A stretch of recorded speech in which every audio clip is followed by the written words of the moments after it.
തരണു എന്ന് പറഞ്ഞ് ഭഗവാൻ ആ ദിവ്യ ചക്ഷുസൊക്കെ കൊടുത്തു എന്നാ പറയാ. ഭീഷ്മർക്ക് കൊടുത്തു. ഭീഷ്മ പിതാമഹൻ കൊടുത്തതാണ്. രാവിലെ നമ്മളിവിടെ ഇരുന്ന് ജപിച്ചില്ലേ, ഓം വിശ്വം വിഷ്ണു ഷട്കാരു ഭൂതഭവത് പ്രഭു. 1000 നാമപുഷ്പങ്ങളെ കൊണ്ട് വാസ്തവത്തില് ഭീഷ്മ പിതാമഹൻ ഭഗവാനെ മുന്നിൽ കണ്ട് അർച്ചിക്കുകയാണ് ചെയ്തത്. നമുക്ക് തരുന്ന ഉപദേശം എന്നുള്ള രീതിയിൽ കിം ഉച്ചതേ ജന്തു എന്നാണ് അവിടെ യുധിഷ്ഠിരൻ ചോദിക്കുന്ന ചോദ്യം. അതായത് ജന്തുക്കളായിട്ട്, ജന്തു എന്ന് പറഞ്ഞാൽ 4 കാലുള്ളതല്ല, നമ്മളെ പോലെ ബ്രഹ്മജ്ഞാനം ഇല്ലാത്തവരൊക്കെ ജന്തുക്കളാണ്. അപ്പൊ അങ്ങനെയുള്ള ജന്തുക്കള് എന്താണ് ജപിക്കേണ്ടത് എന്ന് ചോദിക്കുമ്പോഴാണ് ഭഗവാന്റെ 1000 നാമപുഷ്പങ്ങള് അവിടെ പറഞ്ഞു കൊടുക്കണം. ഈ 1000 നാമപുഷ്പങ്ങളൊക്കെ ഇപ്പൊ ഇങ്ങനെ പറഞ്ഞു കൊടുത്തു. അത് കഴിഞ്ഞിട്ടോ നന്നായിട്ട് അങ്ങോട്ട് സ്തുതിച്ചു. നല്ല വിശേഷാണ്. ആ എന്താ പറയാ, യുദ്ധക്കളത്തിൽ നിന്ന ഭഗവാന്റെ രൂപം കാണണതും എല്ലാം ഇത്ര വിശേഷമായിട്ടാണെന്നാണോ പറയാ. അടുത്ത സപ്താഹം ഉണ്ടാവട്ടെ, നമുക്ക് വിസ്തരിക്കാം. അതേ ഉള്ളൂ. എന്നിട്ട് അവസാനം ഈ 1000 നാമപുഷ്പങ്ങളൊക്കെ അങ്ങോട്ട് കഴിഞ്ഞപ്പോ അവസാനം എന്തായി, നമ്മുടെയൊക്കെ അവസാനത്തെ ശ്വാസം പുറത്തേക്കാ വിടുക അല്ലേ. ഇവിടെ ഭീഷ്മർ അങ്ങനെയല്ല, അന്ധശ്വാസം അകത്തേക്ക് എടുക്കുക. കൃഷ്ണയേവം ഭഗവതി മനോവാദൃഷ്ടിവൃത്തിഭേ ആത്മന്യാത്മാനമാവേശ സോ അന്ധശ്വാസമുമാരം. അവസാനത്തെ ശ്വാസം അതായത് ആ ഹൃദയത്തിലേക്ക് ഭഗവാനിലേക്ക് ചേർത്ത് വെച്ചു എന്ന് പറയാണ്.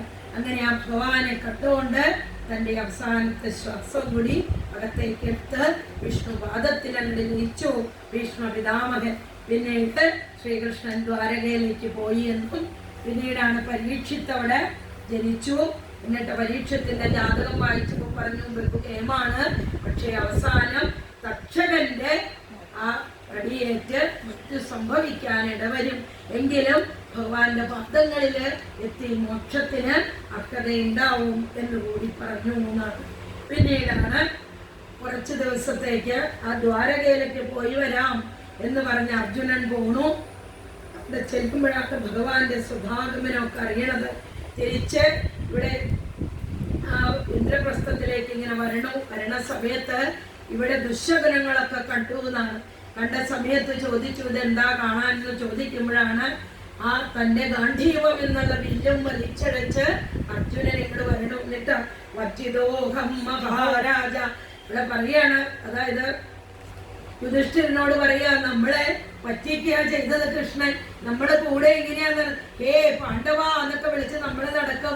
നമ്മളൊരിക്കലും ബ്രഹ്മമായിട്ട് കണക്ക് കൂട്ടിയില്ല, നമ്മുടെ കൂട്ടുകാരനായിട്ടാ അല്ലേ, സഖാവായിട്ടൊക്കെ കൂട്ടിയുള്ളൂ. അങ്ങനെയുള്ള ഭാവത്തിലാണ് നമ്മൾ കണ്ടത്. നമ്മളെയൊക്കെ വഞ്ചിക്കുകയുണ്ടായത് എന്നിങ്ങനെ പറഞ്ഞ് കുറെ സങ്കടപ്പെട്ടു അത്രേ. അങ്ങനെ വിചാരിച്ചു. പിന്നെ എല്ലാവരും മഹാപ്രസ്ഥാനത്തിന് പോയി എന്ന് പറയാണ്. അതിനു മുമ്പാണ് ഗാന്ധാരിയും ധൃതരാഷ്ട്രനും അതുപോലെ കുന്തിദേവിയൊക്കെ കൂടി അവർ ഹിമാലയത്തിലേക്ക് പോയി എന്നും പിന്നീടാണ് ഇവര് പാണ്ഡവന്മാർ അവരുടെ മഹാപ്രസ്ഥാനത്തിന് പോയി. നമ്മൾ കഥയൊക്കെ കേട്ടിട്ടുണ്ട്. കൂടെ ഒരു നായ ഉണ്ടായിരുന്നു. ആ നായയെ അവസാനത്തെ ആ സമയം വരെ യുധിഷ്ഠിരനെ ഉപേക്ഷിച്ചില്ല എന്നും ആ നായ ശരിക്കും ധർമ്മദേവനായിരുന്നു എന്നുള്ള കഥയൊക്കെ നമ്മൾ മഹാഭാരതത്തില് കേട്ടിട്ടുണ്ട്. എത്ര കേട്ടാലും വീണ്ടും വീണ്ടും കേൾക്കാൻ ഇഷ്ടമല്ലേ. ആ കഥകളൊക്കെ ഒരിക്കലും മടുപ്പ് വരില്ല എന്നാണ്. പിന്നീട് അങ്ങനെ അവിടെ ചെന്നു എന്ന് പിന്നീടാണ് പരീക്ഷത്തിന്റെ രാജ്യലാഭം. 36 വർഷം പരീക്ഷിത്ത് രാജാവ് രാജ്യം ഭരിച്ചു. ഇത് കഴിഞ്ഞ ചക്രവർത്തിയായിട്ട് 36 വർഷം ഭരിച്ചു എന്നാണ്.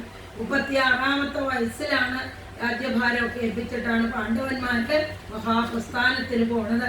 അത് കഴിഞ്ഞു 66 വയസ്സായി. അപ്പോഴാണ് തന്റെ രാജ്യത്തേക്ക് ഒന്നൊന്ന് ചുറ്റി നടന്ന് കാണാം എന്ന് നടന്ന് കാണാമെന്ന് വിചാരിക്കുമ്പോഴാണ് അവിടെ ഒരു പശു നിന്ന് കരയണം. കൂടെ ഒരു കാളയുണ്ട്. കാളയ്ക്കാണെങ്കിൽ 3 കാലും ഒടിഞ്ഞു പോയിരിക്കണു. ഒരേ ഒരു കാലേ ഉള്ളൂ. ധർമ്മമാണ് കാള എന്ന് പറയാ. മഹാദേവന്റെ വാഹനം അല്ലേ കാളയാണ്. അതാണ് കാളയുടെ പുറത്ത് മഹാദേവൻ ഇരിക്കുന്നു എന്ന് പറഞ്ഞാൽ ധർമ്മം നിലനിന്ന് പോണം മഹാദേവനിലാണ് എന്നർത്ഥം. അതുകൊണ്ടാണ്. അപ്പൊ അതുകൊണ്ട് വെളുത്ത കാള, ധർമ്മം എന്ന് വെച്ചാൽ വെളുപ്പ് എന്നാണ് അതിന്റെ നിറം. സത്യം, ശൗചം, ദയാദാനം, ഇതില് 4 പാദങ്ങള് ധർമ്മത്തിന്. അതിന് 3 പാദവും ഒടിഞ്ഞു പോയിരിക്കണം. സത്യം എന്നുള്ള ഒരു പാതയുള്ളൂ. അവിടെയാണ് ഈ കലി നിന്ന് നല്ല കറുത്ത വേഷമൊക്കെ ആയിട്ട് രാജാവിന്റെ സൂട്ടും കോട്ടൊക്കെ ഇട്ടിട്ടുണ്ട്. എന്നിട്ട് എരുമ്പ് ദണ്ട് കൊണ്ട് ഈ പശുവിനെയും കാളയൊക്കെ അടിക്കണം. ഇത് കണ്ടുകൊണ്ടാണ് ചെല്ലണത് പരീക്ഷിത്ത്. അപ്പൊ ചോദിച്ചു, നീ ആരാണ് ചോദിച്ചപ്പോ പറഞ്ഞു, ഇത് എന്റെ യുഗമാണ്, ഞാൻ കല്യാണ്. അപ്പൊ പറഞ്ഞു, നീ ഇവിടെ നിൽക്കാൻ പാടില്ല, നീ എന്റെ രാജ്യത്ത് നിന്ന് നീ പോകണം എന്ന് പറയാണ്. അപ്പൊ പറഞ്ഞു, ഞാൻ എവിടേക്കാ പോവുക? ഈ കാണുന്ന ഭാരതം മുഴുവൻ അവിടത്തെ അല്ലേ, ഞാൻ എവിടേക്കാ പോവുക? അതുകൊണ്ട് അപ്പൊരു കാര്യം ചെയ്യും, എനിക്ക് 4 സ്ഥാനം തരൂന്നാണ്. അങ്ങനെ 4 സ്ഥാനം പരീക്ഷിത്ത് കൽപ്പിച്ചു കൊടുത്തുവെന്നും പിന്നീട് 1 സ്ഥാനം കൂടി ചുറ്റിച്ചു മേടിച്ചു എന്നാണ്.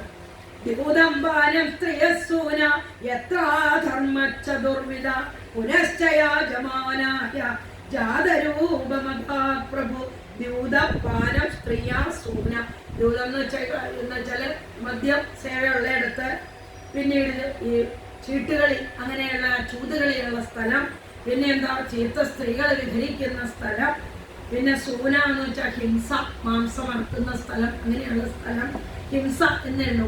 4 സ്ഥാനം എങ്ങനെ കൊടുത്തപ്പോ എനിക്ക് 1 സ്ഥാനം കൂടി വേണം. എന്ത് വേണം ചോദിച്ചപ്പോ എനിക്ക് സമ്പത്ത് അല്ലെങ്കിൽ സ്വർണം. അതാണ് ജാതരൂപം അതാ പ്രഭു. കുന്നുകൂടി കിടക്കുന്ന സമ്പത്ത് എവിടെയുണ്ടോ അവിടെയും എനിക്ക് സ്ഥാനം.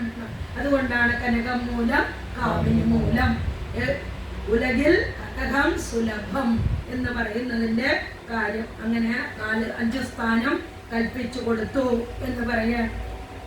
പിന്നെ ഇനി എന്താണ് ഈ കലിയെ കൊല്ലാതെ വിട്ടത് എന്നാണെങ്കിൽ, സാരഗ്രാഹിയായിട്ടിരിക്കുന്ന ഒരു വണ്ട് എങ്ങനെയാണോ ഒരു പൂവിലെ തേൻ മാത്രം കുടിക്കുന്നത്, അതുപോലെ കലികാലത്തില് നാമജപം ഒന്നുകൊണ്ട് മാത്രം ഇവിടെ മോക്ഷം സിദ്ധിക്കാനിടയാവും.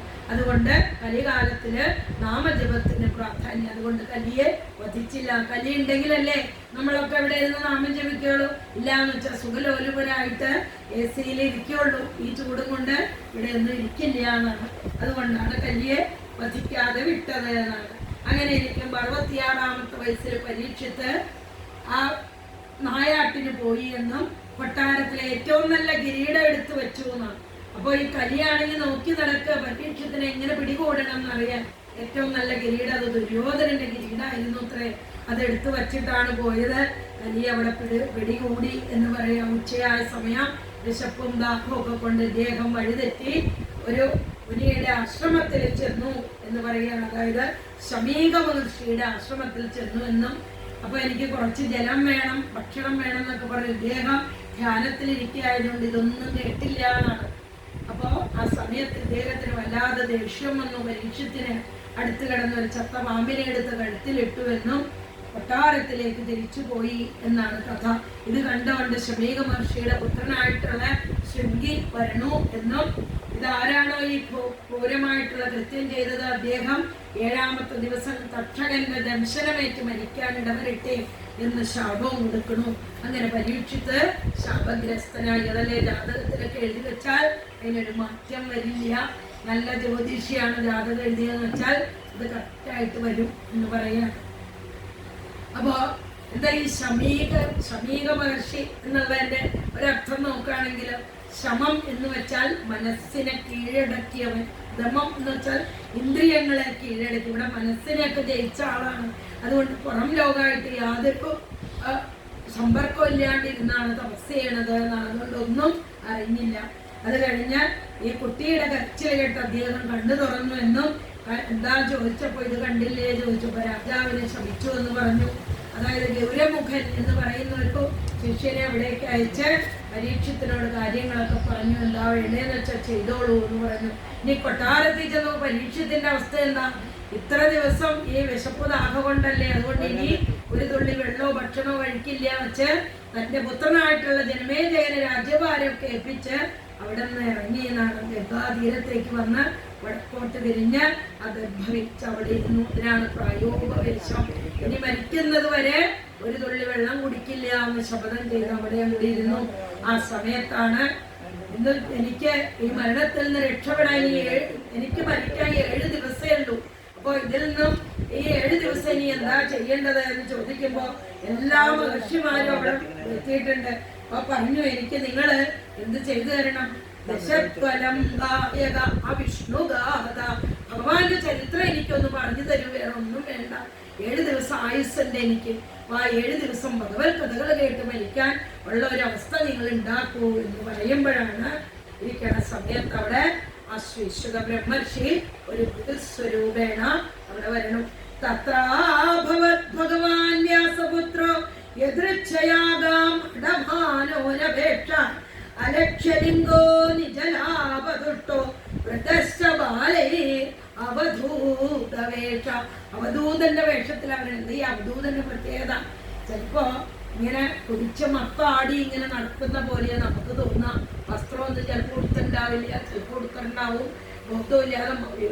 ഭക്തി കൂടിയ മത്തോ ഭവതി നൃത്തോ ഭവതി സ്തബ്ധോ ഭവതി എന്നൊക്കെയാ പറയാ.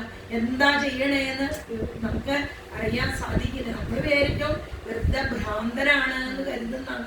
ഇവിടെ പറയുന്നുണ്ട്, പീലിയും ഗോപിയും കാലിൽ ചിലമ്പും ചത്തിടാതെ മുരളിയുമില്ലാതെ കണ്ണനെ പോലെ മന്ദസ്മിത മുഖനായി മന്ദം നടന്നൊരു ബാലയോഗി. ഒരു ബാലയോഗിയുടെ രൂപത്തിലാണ് ഇവിടെ ആ ശിശു ബ്രഹ്മർഷി അവിടേക്ക് വരണം. അതായത് വസ്ത്രമൊന്നും എടുത്തിട്ടില്ല, ദിഗംബരനാണ്. അപ്പോ കുറച്ചു മുമ്പ് ഒരു കഥ പറയുന്നുണ്ട്, വേദവ്യാസം തന്നെ ചോദിക്കുന്നുണ്ട്, ഇദ്ദേഹം വന്നപ്പോ കുറെ ദേവസ്ത്രീകൾ കുളിച്ചോണ്ട് നിന്നു ഇത്രേ. അപ്പൊ ഈ വ്യാസനെ കണ്ടപ്പോ അവര് വേഗം കരക്കേറി വസ്ത്രമൊക്കെ കൊടുത്തു എന്നാണ്. പക്ഷെ അതിനു മുമ്പ് ശ്രീശോബ്രഹ്മർഷി പോയപ്പോ അവർക്കൊരു ഭാവഭേദം ഉണ്ടായില്ല. അപ്പൊ ചോദിച്ചു എന്താ അതുകൊണ്ട് ചോദിച്ചപ്പോ പറഞ്ഞു, അങ്ങേക്ക് സ്ത്രീയോ പുരുഷനല്ല ആ ദ്വൈതഭാവമുണ്ട്, പക്ഷെ അങ്ങയുടെ പുത്രൻ അത് ബ്രഹ്മമാണ്, അതുകൊണ്ട് അദ്ദേഹത്തിന് അങ്ങനെയുള്ള ഭാവവ്യത്യാസം ഇല്ല എന്നിങ്ങനെ പറഞ്ഞു കൊടുത്തു. ഇവിടെ പറയുന്നുണ്ട് ആ പരീക്ഷത്തിന്റെ ത്വംദഷ്ടവർഷം, അതായത് 16 വയസ്സ്, നല്ല തരുണീ ഭാവമാണ്, രുചിയൊന്നും എടുത്തിട്ടില്ല, ശുഗി സ്വരൂപാണ്, നല്ല പച്ച കളറൊക്കെയാണ്, ശുഗത്തിന്റെ പോലെ തത്തയുടെ കളറ്, നല്ല സൗന്ദര്യത്തിന്റെ മുക്തിമത് ഭാവമൊക്കെയാണ് എന്നൊക്കെ ഇവിടെ നന്നായിട്ട് വിസ്തരിക്കുന്നുണ്ട്. അത് കഴിഞ്ഞ് പരീക്ഷത്തിന്റെ അവിടേക്ക് അങ്ങോട്ട് ചെന്നപ്പോ എല്ലാ മഹർഷിമാരും എഴുന്നേറ്റ് ഇദ്ദേഹത്തെ അഭിവാദ്യം ചെയ്തു എന്നാണ്. പരീക്ഷിത്തും അഭിവാദ്യം ചെയ്തു. ഇദ്ദേഹം ആദ്യം ആ ശ്രീശുഖനെ അവിടെ ആ നല്ല ശ്രേഷ്ഠമായ ആസനത്തിൽ അവിടെ ഇരുത്തി. എന്നിട്ട് എല്ലാവരും ഇരുന്നു, താക്കും ഇരുന്നു. എന്നിട്ടോ ഒരു 6 ചോദ്യം അങ്ങോട്ട് ചോദിക്കുകയാണ്. യശോദവ്യമതോ ജപ്യം യത്കർത്തവ്യം നൃവിപ്രഭോ സ്മർത്തവ്യം ഭജനീയം വാ ബ്രൂഹി യദ്വാ വിപര്യം. എന്താ സംശയങ്ങൾ? യാക്ക് ചോദ്യം എന്ന് വെച്ചാൽ മരിച്ചുകൊണ്ടിരിക്കുന്ന ഒരു മനുഷ്യൻ എന്ത് കേൾക്കണം, എന്ത് കേൾക്കരുത്, എന്ത് ജപിക്കണം, എന്ത് ജപിക്കരുത്, എന്ത് ചെയ്യണം, എന്ത് ചെയ്യരുത്, അതായത് വിധി നിഷേധ്യങ്ങൾ എന്തൊക്കെയുണ്ടോ വേദത്തില് അതെല്ലാം എനിക്ക് അവിടെ നിന്ന് വിസ്തരിച്ച് പറഞ്ഞു തരണേ എന്നൊരു പ്രാർത്ഥനയോട് കൂടിയിട്ട് ആ പരീക്ഷിത്ത് ശ്രീശുഖനോട് ചോദിക്കണം. ഈ 6 ചോദ്യത്തിന്റെ ഉത്തരമായിട്ടാണ് ഈ ഭാഗവതം 335 അധ്യായങ്ങളിൽ കൂടി പറഞ്ഞു കൊടുക്കുന്നത്. ഇനി എന്താ അതിന്റെ ഉത്തരമായിട്ട് പറഞ്ഞു കൊടുത്തതെന്നറിയോ? സ്തുതിക്കുവാൻ നല്ലതു കൃഷ്ണരൂപം, സ്മരിക്കുവാൻ നല്ലതു കൃഷ്ണരൂപം, നമിക്കുവാൻ നല്ലതു കൃഷ്ണപാദം, ജപിക്കുവാൻ നല്ലതു കൃഷ്ണനാമം, ശ്രവിക്കുവാൻ നല്ലതു കൃഷ്ണരാഗം. ഇതാണ് ഏറ്റവും നല്ലത്. പരമമായിട്ടുള്ള ശ്രേയസ് ഇതിൽ കൂടി മാത്രമേ ഉണ്ടാവുള്ളൂ എന്ന് പറഞ്ഞ് ആ ശ്രീശുഖൻ ആ ഭഗവാന്റെ വിരാട് സ്വരൂപം തുടങ്ങി വിസ്തരിക്കുന്നതാണ് ഇനി അടുത്ത സ്കന്ധത്തില്. 2ാമത്തെ സ്കന്ധത്തിന്റെ ലക്ഷണം നിവൃത്തി സ്കന്ധം എന്നുള്ളതാണ്. ഇനി അതിവിടെ വായിച്ച് സമർപ്പിക്കുക. ആരാണ് എടുത്ത് വായിക്കേണ്ടത്?